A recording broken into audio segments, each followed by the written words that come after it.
Vía Pública.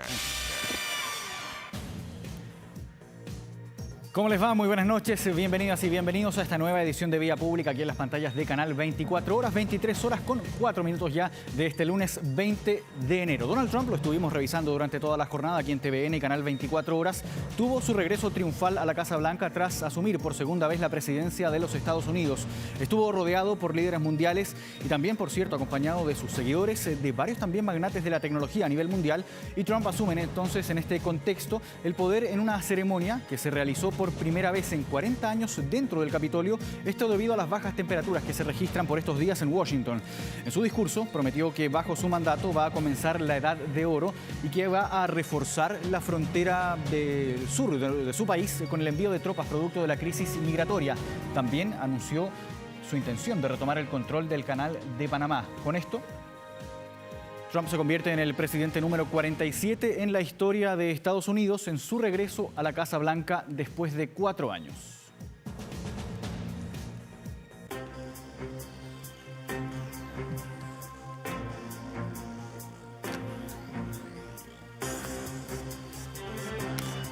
Bien, y para hablar sobre esto mismo que estábamos revisando recientemente, estamos ya en contacto con Patricio Zamorano, analista internacional chileno residente precisamente ahí en Washington, D.C., para conversar sobre el inicio de este segundo mandato del presidente Donald Trump, que anunció, por ejemplo, durante su discurso inaugural, que comenzaba una edad de oro para Estados Unidos. ¿Cómo estás, Patricio? Buenas noches, gracias por acompañarnos. Hola, buenas noches, Marco. ¿Cómo estás acá desde Washington? Que la verdad es que está bastante frío, así que fue una buena decisión haberlo hecho puertas adentro, ¿no? Claro, me imagino, porque se veía ahí en las imágenes, claro, estaba bien compleja la situación climática por estos días. Patricio, quisiera comenzar con esta especie de promesa de una edad dorada para Estados Unidos. ¿Qué es lo que significa en concreto para Estados Unidos esta frase, que fue bien icónica, que de hecho fue destacada por muchos medios internacionales, respecto al discurso inaugural del presidente Donald Trump? La verdad es que Donald Trump ha creado hoy día su propia narrativa, porque esta edad dorada tiene que ver con su programa de gobierno y un programa que se le ofrece a la gente que votó por él. Porque, como escucharon mucha gente que siguió toda la transmisión que se hizo hoy, todo el día de un evento histórico, la verdad es que Donald Trump le habló constantemente a sus seguidores, habló constantemente de la campaña, tuvo reclamos contra Biden, contra Kamala Harris, y la verdad anclado en una narrativa bastante fatalista que no tiene nada que ver con la realidad de los Estados Unidos, la verdad, porque pero sí tiene que ver con la narrativa que él ha desarrollado para sus propios seguidores. Por ejemplo, habló sobre todo el tema transgénero, señalando que desde el gobierno federal se va a imponer ahora que los géneros sean solo dos, hombre y mujer, pese a que ha habido un avance importante de la sociedad. En ese sentido, retrocede en muchos de los avances mundiales con el tema medioambiental, con toda esta corriente mundial que hay de ir avanzando en técnicas verdes, en formas de contaminar menos, va en contra de todo eso y anuncia que va a aumentar la producción de carbón y de petróleo y que va a eliminar el programa de incentivo para los vehículos eléctricos en los Estados Unidos. Se ha avanzado mucho en el tema de la acción afirmativa para que los grupos minoritarios puedan acceder a la salud, a la educación y que toda la sociedad vaya mejorando más o menos equitativamente, y hoy día anuncia que básicamente neutraliza, ataca todas las políticas que tengan que ver con el tema de beneficio a las minorías. Entonces, la verdad es que fue un discurso bastante fatalista y que, lejos de prometer una época dorada para los Estados Unidos, yo diría que es bastante al contrario. Marca mucho retroceso frente a muchos avances sociales que han costado mucho y que el país ahora va a ver cómo se van a desmantelar en los próximos 4 años, ¿no? Ahora, ¿cómo se contrasta esto, Patricio, que tú nos mencionabas, esta especie de discurso fatalista, todas estas medidas también que anuncia y que de hecho firma también varias órdenes ejecutivas que ya vamos a estar detallando en unos minutos más? Pero ¿cómo se contrasta este discurso que tiene Donald Trump en su asunción como nuevo presidente de Estados Unidos con el apoyo popular, el amplio apoyo popular que también suscitó, por ejemplo, en la última elección presidencial, que fue más alto incluso de lo que se esperaba por sobre Kamala Harris, y que también esto mismo contrasta también con el apoyo que se ha visto también en sus mitines políticos, en sus encuentros que ha tenido con sus propios seguidores, tanto el fin de semana como durante esta jornada también? Así es. Bueno, yo quiero aclarar una cosa importantísima que se destacó mucho en los análisis más complejos de hoy con respecto a este tema de que Donald Trump arrasó en la elección anterior. Eso es totalmente falso. Donald Trump tuvo solamente 1.5 puntos por sobre Kamala Harris, que es algo así como 2 millones de votos. No alcanzó el mínimo del 50%. Hay que aclarar que Donald Trump no llegó al 50%.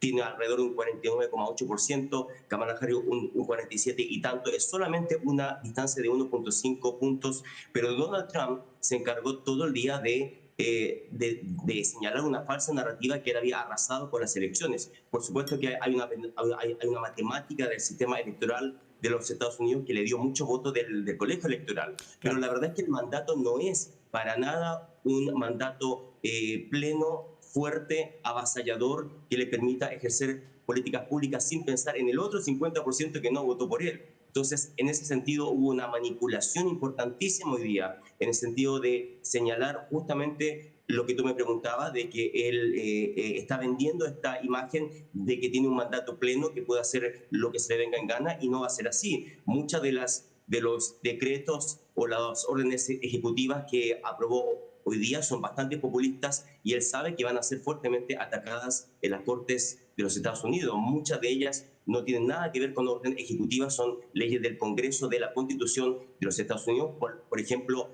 rompiendo la tradición histórica desde la fundación de este país para que las personas que nazcan en suelo estadounidense sean estadounidenses ciudadanos. Ese es un tema que él lo planteó también como orden ejecutivo hoy día, pero obviamente es un tema constitucional y va a ser fuertemente atacado en las Cortes de los Estados Unidos, ¿no? Claro, ahora, en este mismo sentido, ¿hasta qué punto puede avanzar Donald Trump solo con órdenes ejecutivas sin pasar por el Congreso? Después vamos a hablar también de la composición del Congreso porque queda bien a favor del actual presidente de Estados Unidos. Pero ¿hasta qué punto puede avanzar solo con órdenes ejecutivas? Puede avanzar mucho. Efectivamente, los presidentes tienden a hacer bastantes decretos, alrededor de 200, 150 algunos presidentes en toda su presidencia. Es una herramienta muy útil para la presidencia de los Estados Unidos. Él puede avanzar en temas administrativos que tengan que ver con el ámbito específicamente federal. Por ejemplo, la orden que dio hoy día también, esta orden de emergencia, hacer una declaración de emergencia en la frontera sur. Eso le va a permitir movilizar fuerzas militares que son bajo la jurisdicción del gobierno federal. Puede militarizar la frontera desde ese punto de vista, pero hay otras medidas como la que acabo de señalar también con respecto a quién es ciudadano o no. Eso no tiene nada que ver con órdenes ejecutivas, tienen que pasar por el Congreso de los Estados Unidos. Esta comisión que él quiere hacer para que Elon Musk pueda reformar el gobierno federal, recortar gastos, despedir a personal, eso va a ser fuertemente atacado porque hay otro tipo de legislaciones que tienen que ver con la reforma al gobierno federal y no puede ser que una comisión unilateral ejerza ese tipo de acciones, y ya se anunció más de 800.000 personas del sindicato del gobierno federal van a atacar fuertemente en los tribunales la constitucionalidad de una comisión como esa, encargada a una persona natural y la más, que mucho dinero tendrá, pero es un ciudadano más. Entonces, en ese sentido, Donald Trump va a intentar avanzar lo máximo posible. Prometió eso en la campaña. Lo que hizo hoy día fue genial desde el punto de vista de la comunicación. En pantalla firmó varios decretos frente a la muchedumbre, frente a sus seguidores. Aquí a 5 cuadras de aquí en el Capital One Arena. Eso fue excelente para su narrativa. Y en ese sentido va a usar mucho el simbolismo político, especialmente en esta primera semana que va a intentar revolucionar un poco el status quo de los Estados Unidos, ¿no? Ahora, ¿cómo podemos proyectar quizás la realidad de Estados Unidos de aquí a algunos meses o a un par de años, quizás considerando las señales que ya se han entregado por parte del presidente Donald Trump, considerando las medidas, las órdenes ejecutivas anunciadas y algunas que ya están firmadas? Por ejemplo, mencionabas tú, Patricio, lo que hablaba de la migración, este refuerzo militar de la frontera sur que fue anunciado, deportaciones masivas que también han sido anunciadas. Instruyó, por ejemplo, a las agencias federales tomar ciertas medidas para intentar bajar el costo de la vida, aunque esto sí ha sido criticado por algunos medios internacionales porque no profundiza en qué tipo de medidas o el detalle del tipo de medidas que puede efectuar las agencias federales en pos de ese mismo objetivo, de bajar el costo de la vida. También sacar a Estados Unidos del Acuerdo de París, algo que ya se preveía evidentemente, considerando toda su narrativa durante la campaña. También habla de restaurar la libre expresión y también órdenes ejecutivas en materia energética, que también los habías mencionado, Patricio, respecto, por ejemplo, al petróleo, también respecto a los autos eléctricos, también que hay una medida ahí que se podría llegar a implementar. ¿Cómo podemos ver entonces en este mismo sentido, considerando estas medidas, las anunciadas y las firmadas de aquí a algunos meses en Estados Unidos?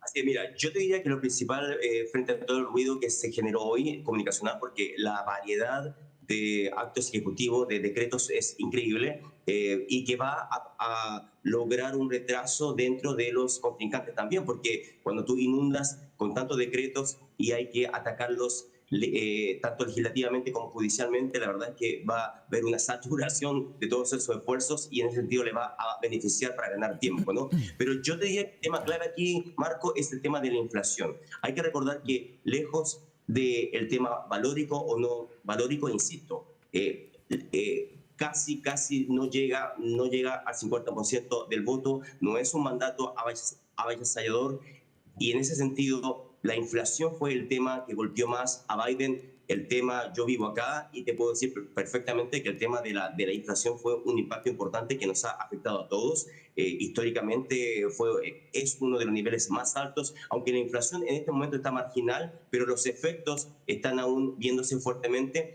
Y el tema principal acá, la pregunta principal es ¿qué va a hacer Donald Trump? Todavía no aclara exactamente qué va a hacer para solucionar el tema inflacionario. Está hablando del tema energético, que en cierto sentido puede ayudar a un poco bajar el costo de los combustibles. Si Estados Unidos aumenta la producción interna de petróleo y gas, ok, pero para efectos de la vida diaria de las personas, de lo que se compra en los supermercados, de la comida, de los alimentos, no ha aclarado exactamente qué va a hacer en cuanto a eso. Una de las formas, como toda persona economista que me está viendo en este momento sabe que hay que aumentar la oferta para lograr que los precios bajen, ¿no?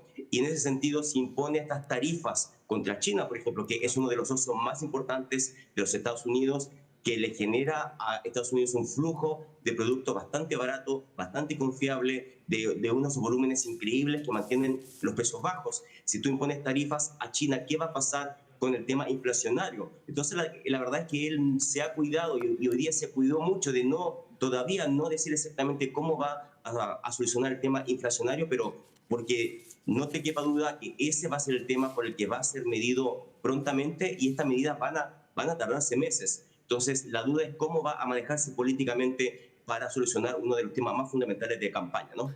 Claro, porque evidentemente es lo más fundamental, lo que más afecta directamente al ciudadano estadounidense en ese mismo sentido. Ahora pensando también en cómo queda conformado el Congreso, ¿qué diagnóstico podemos hacer también de aquí a los próximos meses, considerando que ambas cámaras del Congreso quedan con una mayoría republicana? Aparentemente podría pasar prácticamente sin contrapesos sus proyectos e incluso se habla de la posibilidad de reformular algunas instituciones. ¿Qué puede ocurrir aquí en este sentido?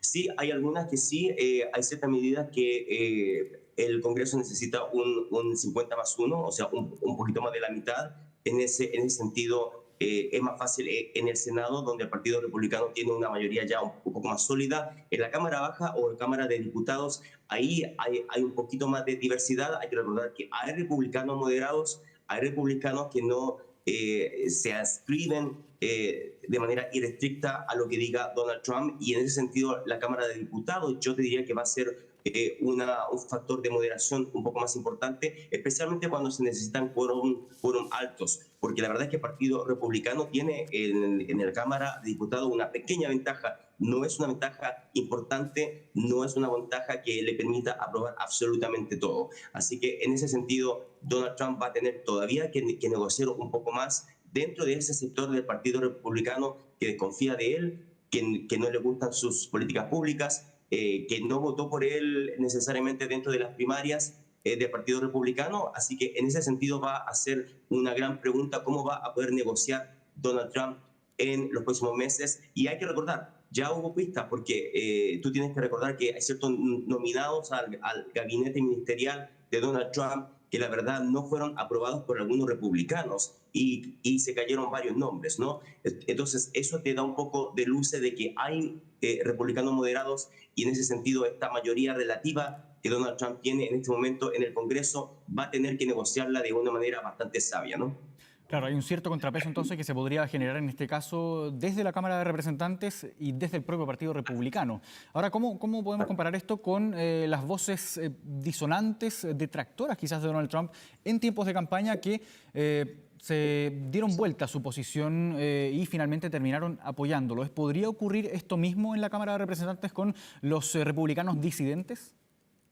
Así es, bueno, lo que pasó en estos últimos días ha sido increíble. Hay que recordar que el nuevo secretario de Estado, que en Chile se le llamaría el canciller, ¿no? El ministro de Relaciones Exteriores, Marco Rubio, la verdad es que él era uno de los contrincantes más fuertes contra Donald Trump.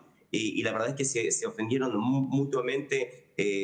Marco Rubio lo catalogó de un fraude, de criminal varias veces durante la campaña de primarias y la verdad es una voltereta política importante de muchos de estos aliados actualmente que son parte del gabinete y que estuvieron en contra y públicamente muy en oposición a Donald Trump, especialmente por el tema valórico, porque Donald Trump, hay que recordar, muy importante, él es el primer presidente que fue condenado por un crimen federal, lo que se llama en inglés un felony, ¿no? La verdad es que es un presidente criminal que está en la Casa Blanca en este momento y en ese sentido todavía queda un sector del Partido Republicano que se le va a oponer y que no va a aceptar muchas medidas que la verdad son bastante agresivas, bastante conservadoras, incluso para el Partido Republicano. Así que va a ser una gran pregunta a ver cómo ese sector va a poder contrarrestar un poco este momento histórico de la vuelta de Donald Trump después de todos estos crímenes, procesos judiciales que ha enfrentado en los últimos 4 años, ¿no? Ahora, hablemos también de otro elemento que ha llamado muchísimo la atención, que es, por ejemplo, la presencia de los magnates altos ejecutivos de las empresas tecnológicas que estuvieron presentes tanto en la ceremonia como también en distintas reuniones con el presidente, en ese momento, presidente electo Donald Trump. Principalmente Elon Musk, probablemente el empresario de las mayores fortunas del mundo y que también ha sido uno de sus mayores supporters, por llamarlo de alguna forma, sus mayores apoyos desde el mundo de la tecnología y también desde el mundo de las empresas. También está Mark Zuckerberg, que estuvo presente durante la jornada, el dueño también de Meta, de Facebook, de Instagram, WhatsApp y todas esas aplicaciones. Jeff Bezos también de Amazon, entre otros también estuvo el alto ejecutivo de Google, entre otros. Pero ha llamado mucho la atención esto, la presencia de ellos en esta ceremonia de asunción del presidente Donald Trump y también la cercanía, los acercamientos que estuvieron realizando previo al inicio de su segundo mandato. Así es, ahí hay que hacer un análisis un poco más sofisticado porque la verdad es que yo te diría que ahí hay una estrategia pública y una clandestina. La estrategia pública tiene que ver especialmente en el caso de Elon Musk, que es el dueño de lo que se llamaba Twitter, ¿cierto? X, de la empresa Tesla, de toda la tecnología espacial privada que se está realizando en los Estados Unidos en este momento, un hombre extremadamente poderoso y que Donald Trump lo nombra para, por ejemplo, para reformar el tema federal, para reformar la fuerza laboral, para hacerla más eficiente y para despedir a millones. Esa es la idea. Pero esa no es la razón principal. Hay que recordar que Elon Musk es una persona libertaria, que es lo que se llama en los Estados Unidos alguien que se opone ideológicamente de manera fundamental a la presencia del Estado. Y él, junto con otros millonarios, lo que más quieren es disminuir las regulaciones del Estado de los Estados Unidos. Quieren más libertad para hacer más dinero, para invertir de una manera más holgada, para no tener que cumplir con tantas leyes medioambientales, para prevenir el tema de los impuestos, que hay que recordar que siempre hay una tensión de campaña presidencial con el tema de cuánto tributan o no los más millonarios de los Estados Unidos. Entonces, se sabe que Donald Trump está ofreciendo beneficios importantes tributarios a todos estos multimillonarios que se van a hacer más millonarios. Entonces, en ese sentido, ahí se puede explicar por qué está esta presencia tan importante de Elon Musk, que la verdad que si fuera por él, por su ideología libertaria, que no existiera el Estado, que no existieran controles, y que fuera una autorregulación del mundo privado. Entonces, en ese sentido, es una ideología bastante extrema que no funciona en ninguna parte del mundo, la verdad, pero que los Estados Unidos tienen fuerza todavía, y en ese sentido se explica un poco cómo se van a beneficiar estos millonarios en los próximos 4 años, especialmente con el recorte de impuestos que viene, que les va a aumentar sus arcas de una manera importante, ¿no? Una relación quizás entonces entre las empresas tecnológicas, los directivos de las empresas tecnológicas con el presidente de Estados Unidos, más quizás por conveniencia que por una ideología o una convicción, ¿no? Así es, hay que recordar que el Facebook ha estado fuertemente cuestionado, por ejemplo, a nivel legislativo. Zuckerberg ha tenido que estar en el Congreso varias veces explicando todas las consecuencias negativas sociales que tienen muchas de las redes sociales, especialmente contra los niños, contra los adolescentes, suicidios, problemas de autoimagen, delincuencia, criminalidad, censura, etcétera, etcétera. Entonces, en ese sentido, la verdad es que estos multimillonarios no es una coincidencia que cuando vieron que venía Donald Trump con toda la fuerza por la que venía y cuando fue elegido presidente, lo han venido apoyando fuertemente porque, claro, prefieren estar aliados con él, que las regulaciones bajen, que los negocios fluyan de una manera mucho más fluida, mucho más expedita, y en ese sentido tener menos control del Estado frente a sus empresas, ¿no? Ahora, Patricio, bien brevemente, porque se nos va el tiempo, hablemos también de las relaciones internacionales de Donald Trump y probablemente los anuncios más polémicos que ha hecho. Por ejemplo, este intento o esta intención de recuperar el canal de Panamá, ya hubo respuesta por parte del Ejecutivo en Panamá, y también hablar, por ejemplo, respecto a este renombramiento que quiere hacer respecto al Golfo de México, que ahora lo llama Golfo de América. De hecho, el gobernador del estado de Florida ya lo comienza a llamar así prácticamente de manera oficial. ¿Qué podemos decir ahí en esa materia, en materia de relaciones internacionales?